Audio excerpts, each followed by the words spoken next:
Transcending history and the world, a tale of souls and swords, eternally retold.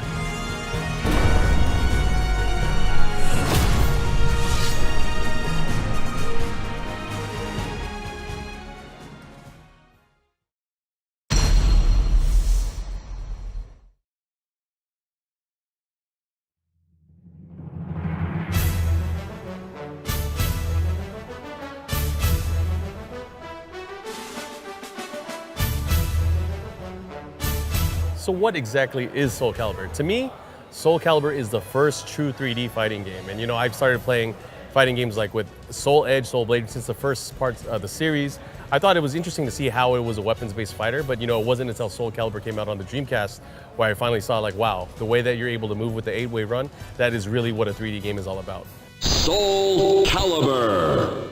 It's a special and unique game. The characters are very unique. The weapon-based combat, it's not predictable what's going to happen when you push a button because every weapon is so different. And it's really user-friendly and inviting for people. So I think it's a fluid combat-based game that is really easy on the eyes. It's got a lot more fire and, you know, lightning and effects.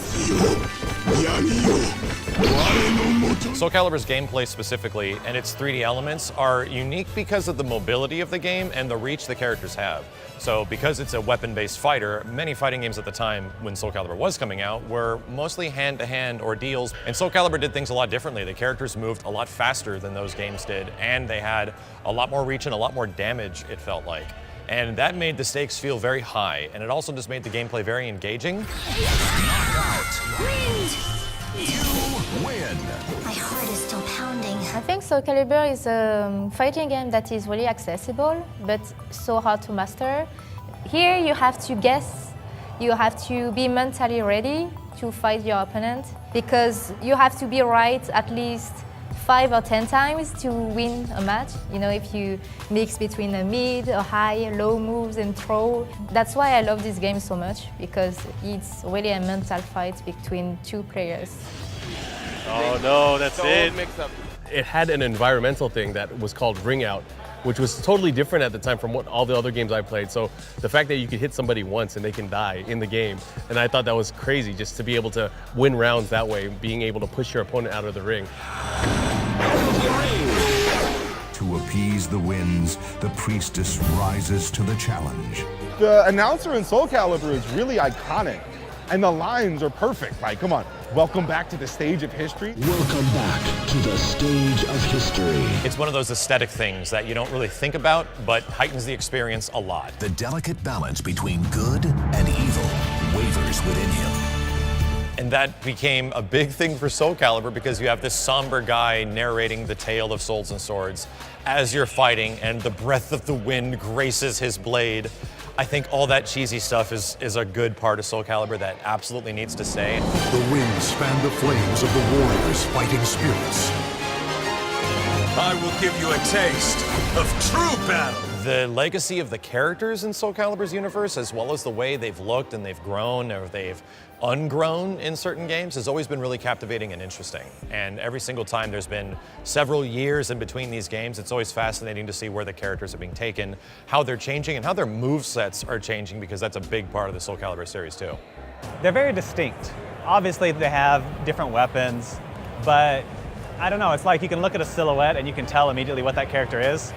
Well, my favorite character in Soul Calibur has always been Valdo, but I also really like Yoshimitsu, and I think they always do a great job of making that character. It's a guest character from Tekken, but it's always been in every Soul Calibur. And it's a very unique take on the character, much more sword-based and like samurai style than the Tekken counterpart, but Valdo's my favorite. He's also really weird and underplayed, and at the time he was really underexplored too. A lot of people didn't know how good he was, and I always thought that he was really capable. So I don't know, I just connected with the character. Respects the frame advantage. Follow up into the low, and Air's gonna probably go for it again this time. No. Just nips him, and that's gonna be it. The first time I played Soul Calibur, I was 7 years old. I played with Soul Calibur 1 on Dreamcast. I really felt in love with Soul Calibur 1 because of a medieval, fantastic universe. The characters, I felt in love with Xiangfa, When I started fighting games, I was really young, 7 years old, and I always choose characters that I want to look like later. When you're a little girl, you can have models, you can have singers, but I choose to have a character as a model.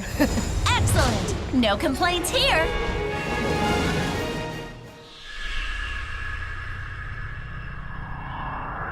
Transcending history and the world, a tale of souls and swords, eternally retold.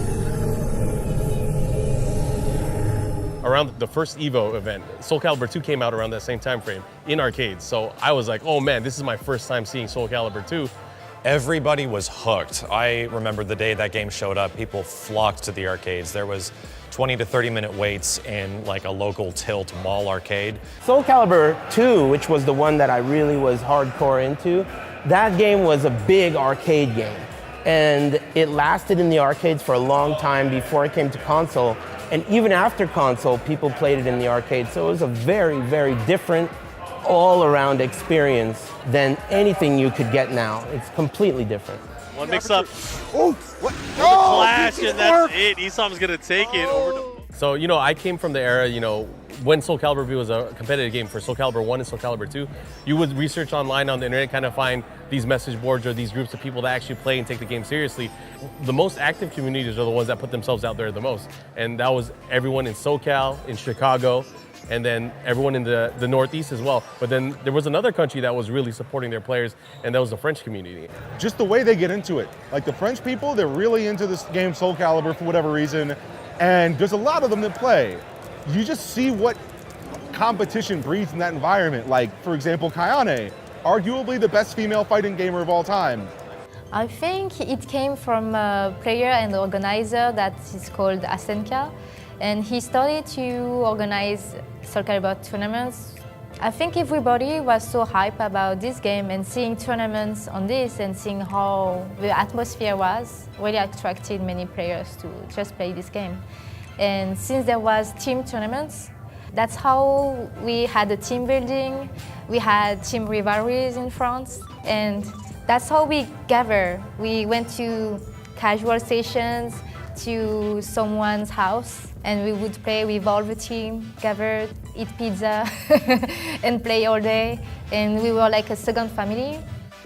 They definitely have always been a super, super strong scene. It's been USA versus France in that game since the beginning.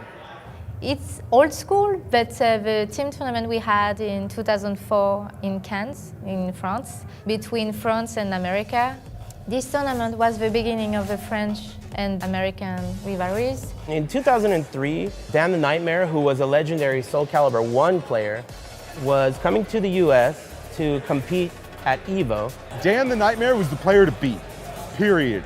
Like, it doesn't matter if you were in France or anywhere in the world. If he showed up, he's the guy to beat. Dan the Nightmare beat me twice, and he eliminated some of the best players.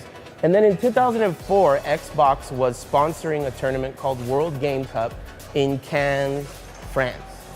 And it comes down to the grand finals where Aris is sitting in winners and Dan the Nightmare is in losers. I've never seen Aris play as good as he did that day. Like, he's a good player, but at that event, he was like playing out of his world good. And that was also the first time that America beat France on French soil. Before then, every time from the 90s up until 2004, whenever America went to France, play Soul Calibur, we got bodied. And I was ready for him because of the way I lost to him the previous year. At that time, there was no YouTube, so there was no real way to scout each other out or see how we've been doing or how our game has evolved. It wasn't something that existed at the time. So when I walked into that tournament on Sunday, the whole time I was playing Yoshimitsu, and I played Dan the Nightmare, and I really did well against him. What they did was they left the room and they practiced against Yoshimitsu because they thought, okay, Dan the Nightmare went to America, he beat Aris, he beat his Valdo easily, and now he switched to Yoshi as a counter pick. But that wasn't the case, I was just sandbagging him. So he wasn't at all prepared for Valdo when we played. And I clearly remember after the first set, I beat him, and then he was delaying our second set because he wanted to test some stuff out against the character. And I had to like say, go, let's go. I don't want to wait, you know, I don't want to wait. I pressured him because I didn't want, I mean, you can't test in the middle of a tournament. And it was awesome, you know, people still talk about it today. You're asking me about an interview, it was 100 years ago, you know? So yeah, it was awesome. It's one of my good memories as a player. This is where it all started. And I think that the fact that these players, most of these players, are still playing now. So we conserve that history, this rivalry, and France has lost the team tournament to America. So we still remember that. As begins question, there it is, You know, I'll probably have to agree with you. You know, everyone considers Soul Calibur 2 to be like, you know, one of the strongest entry in the series, especially when it comes to the competitive landscape of things. Soul Calibur 2 was such a refined game. You know, there was so many debates on tiers and characters in the game, on which character was the best. And, you know, it went back and forth. I mean, the game was still played for years and years after it came out, even during the other iterations of the game. Soul Calibur 3 came out, Soul Calibur 3 Arcade Edition, there was Soul Calibur 4, and eventually Soul Calibur 5. I feel like, you know, those games really never captured the same competitive feel that Soul Calibur 2 had. Not only was the arcade version really good and introduced people to a much faster method of playing Soul Calibur, but the console versions were amazing because they had guest characters that no one was expecting, and that was a new big crazy thing. Alongside that, Soul Calibur 3, while still being a really good fighting game, was kind of plagued with a lot of high-level issues when it came out that were ultimately addressed in an arcade version update. And then Soul Calibur 4 was popular because of Star Wars characters, and I was excited for that reason. But a lot of the online infrastructure and the way the game played, because there was no arcade version, there wasn't much of a scene for many of us to go to. So that was very refreshing when Soul Calibur 5 came along. The net play was ironed out a little bit better, and Bandai Namco was starting to get their hands on how online fighting games should work.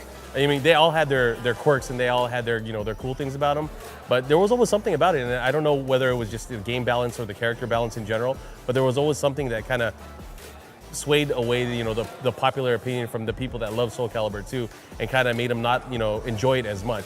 The year before at Comic-Con, during our panel, there was the 20th anniversary segment where we talked about the 20th anniversary, and if people want to see a new Soul Calibur game, that they should keep supporting it and letting Bandai Namco Entertainment know what they want to see in the future.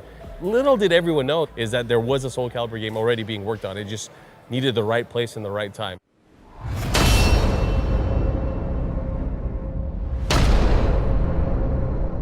The wait is over. Let's begin.